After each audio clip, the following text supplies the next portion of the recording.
Was sure good to have the president with us yesterday. He's been, I really salute his leadership. Our former neighbor up the street is worshiping with us live stream. Welcome, Mr. President. Mr. President, St. Paul in the Bible exhorts us to pray for our leaders, and that we do. And in these trying days especially, as one nation under God, beseeching the Almighty's guidance and strength upon you in your administration. Well, Cardinal Dolan welcoming President Trump to his live stream Sunday Mass. That must be pretty cool. Following the president's conference call with over 600 Catholic leaders over the weekend, the Archbishop of New York joins us now. Cardinal, that must have been pretty nice to have the president join you, but he also saluted you on Twitter, his preferred area, where he said he thanked you for all you're doing and for the great call. What was your message to the president that he likes so much?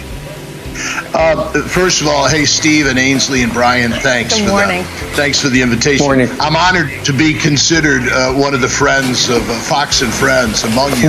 But I miss you. You're right across the street, and I can't even walk over and see you. So it's good to be with you live streaming. It's better than nothing, right? And it was sure good to have the president with us yesterday, virtually, as we say, although we would have preferred to have him and everybody else with us in person. But he's been, I really salute his leadership. I salute the leadership here, too, of our governor and our mayor, and everybody has really come through. But the president has seemed particularly sensitive to to what shall I say, to the feelings of the religious community. You were right. You mentioned that Saturday he had a meeting with a large number of leadership in Catholic schools across the country. And last week I was honored to be part of a broader meeting with a wide variety of ecumenical and interreligious leaders, where he was just talking about the recovery and the implications for religion. And I'm in admiration of his leadership. I know that it's recently come out that houses of worship are suffering financially during this time. Can you speak to that? I know that, for instance, Catholic schools are facing a drop in tuition payments from families that are hit hard, not because they don't want to pay, it's because they can't. So many people are out of work. Well, Ainsley, now I really miss not being with you, because if I were next to you, I'd give you a hug for asking that delicate question. I'm kind of afraid to bring it up because they're always caricaturing religious leaders. Oh, they're always asking for money. I don't mind asking for money because it goes to serve God's people. And you're right on target, Ainsley. This is tough times for all the churches. I can only speak for my own flock, the Catholic family. Tough times, why? Well, number one, the income is not coming in. Like most families, your parish, this archdiocese, kind of lives from paycheck to paycheck. And our paychecks are our Sunday collection, and they're not coming in.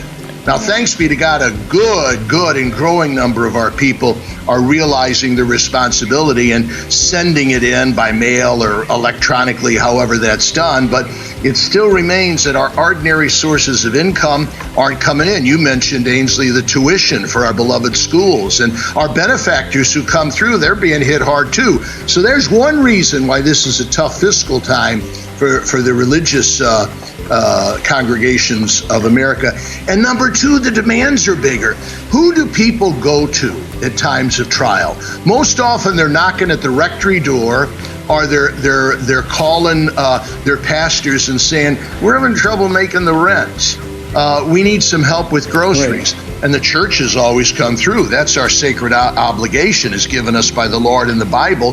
So there's a great, while the income is less, the demands are even greater. So Ainsley, delicate topic. I always hesitate to bring it up because we're concerned about a lot more than money. We're concerned about the health of our people. We're praising the generosity of those people. We're rallying together to get back into some type of normal routine. But yeah, thanks for asking, because it is a tough financial time for the churches. Well, it is. And you mentioned right there, Cardinal, the churches. This is not an appeal for the Catholic Church. This is an appeal for everybody in your line of work, because whether you are Catholic or Christian or Muslim or Jewish, all of your houses of worship are being impacted by this. But at the same time, you preside over a very large school district as well, the parochial schools, the Catholic schools. And I was talking yesterday, Cardinal, with somebody who was on one of the phone calls with you and the president, and they were talking about how looking forward, it's one thing where, for instance, this month, if you have a choice between making the payment to the Archdiocese for the school or buying groceries, you know what? I'm sorry, Cardinal, you're not going to get the money. But at the same time, right, you look forward to next year, the next school year, and this is normally the time when people start, putting in the application fee and applying to have their children come into your schools and other private schools. Nobody's doing that right now because nobody's got the money and nobody knows what the future holds. That's right. Steve, once again, bingo. You hit it right on the head. We're probably going to survive till the end of this academic year, the end of June, if we're able to get back at all. By the way, our schools are still in session. Our teachers are doing a whale of a job in the distance learning, and they get A pluses. We are worried though about next year, because this is the time people are applying, and we're worried, Steve, that they're saying, oh boy, as we're beginning to budget for next year, I'm afraid we're going to be unable to afford the tuition for our beloved Catholic school, or the whole array of non-public schools that are out there where parents exercise their choice and their parental responsibility in sending them there. So we are really worried about next year. Bravo, we've got heroic donors that have come through, and we've got the promise of our leaders. And as I said, especially President Trump, who really showed a solicitude for Catholic schools, Catholic charities, Catholic healthcare.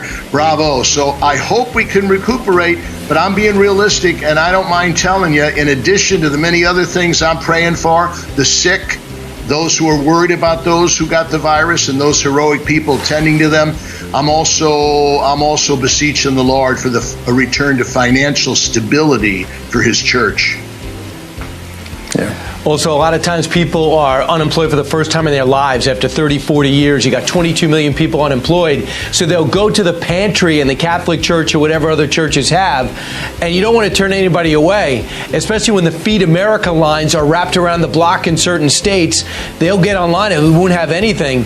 How do you at one point see your funds depleted, on the second hand, see there's so much need? How do you handle that? Yeah, and need there is. You know what happened? Ainsley and Brian and Steve, on Saturday, I buried 2 missionaries of charity.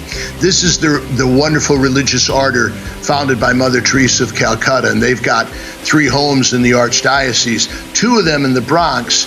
And as I'm talking to the sisters surrounding the open grave, at a distance again with all our masks, and I'm asking them how they're doing. And the first thing they say to me is, well, we're still able to have our daily food line, because the need is all the greater. These sisters realize their God-given responsibility to care for the hungry and the poor, and even at the risk of their own health, they're doing it. But they're stretched too. Those sisters never worry. They've got that joyful sense of humble confidence in the Lord that we all should have. But you're right. Where do people go? They go to the church, and we don't want to say the cupboard's empty. Because just as Jesus fed the 5,000 with the loaves and fish, we still try to do it. Yeah, that's why it's important if you are a person of faith, if you can continue to give your money to the church, if you have it. Steve, you're right. If it's a choice of church and groceries, you're obviously going to feed your family. But the benefit of giving money to a religious organization is that they use that money to go back into the community and help those that are really in need. So we're all in this together. Yes, sir. Ainsley, Monsignor Kevin Sullivan of Catholic Charities told me a beautiful story of a father of a family that went out to do his shopping, and he had 4 or 5 grocery bags in the back. He pulls up to one of our Catholic Charities food pantries and say, those 4 bags are for my family. here's a bag for the food pantry. I thought, my, oh my, what a beautiful sense of sharing God's gifts with those in need. I hope that attitude trumps here. Yes, sir. Thank you so much, Cardinal. Thank you, everybody. God bless. You're welcome. I God look forward bless to coming you. over. God bless. Thank you.